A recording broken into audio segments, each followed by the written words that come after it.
In this report, we cover Limitless Mind by Jo Boaler.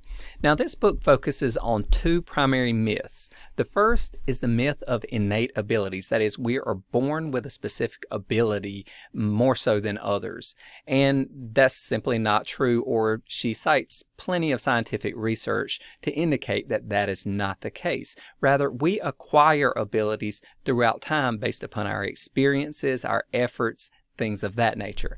And the second myth that she addresses is the idea of lifelong learning. Many people are under the assumption that you cannot continue learning, or at least cannot continue learning with a high level of proficiency later on in life.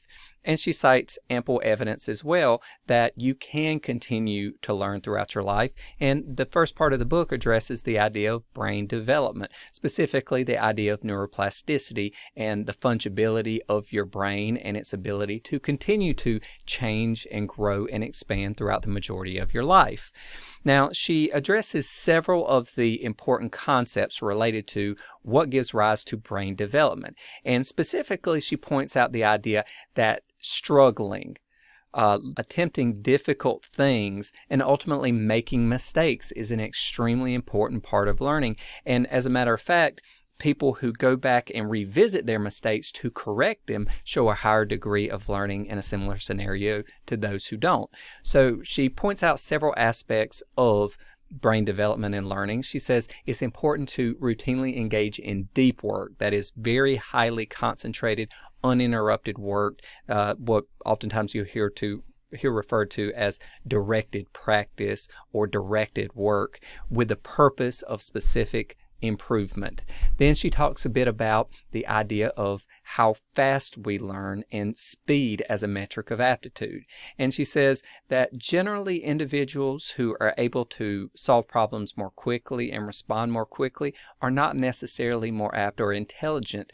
They are simply more trained in what they already know or experience. But your ability to learn is actually greater when you take something slower and you examine it more routinely. So the speed at which you respond to something is not a good indicator of your intelligence. So she from there goes into the idea of learning in terms of, is learning a result of your aptitude, or is it more a result of the attitude you have towards learning?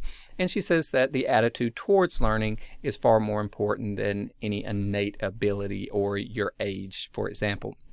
So she said to start with, it's important to get in the right mindset and to avoid the mentality of fixed thinking belief. That is the idea that you can't continue to learn throughout your life, or that you're born with a level or ability to process something, and once you hit that level, you really can't improve much beyond that. So she wants to dispel that belief in your mind up front. And then she says that you need to replace it with the idea or belief that you can learn anything. Then she moves on to talk about failure and the idea that attempting difficult things will lead to failure, and that's not a bad thing, and that you must come to terms with the mindset or adopt the mindset that anything that's difficult, that is a challenge, is not something that is a hindrance to you, but rather is an opportunity for growth, and directed work can get you through that.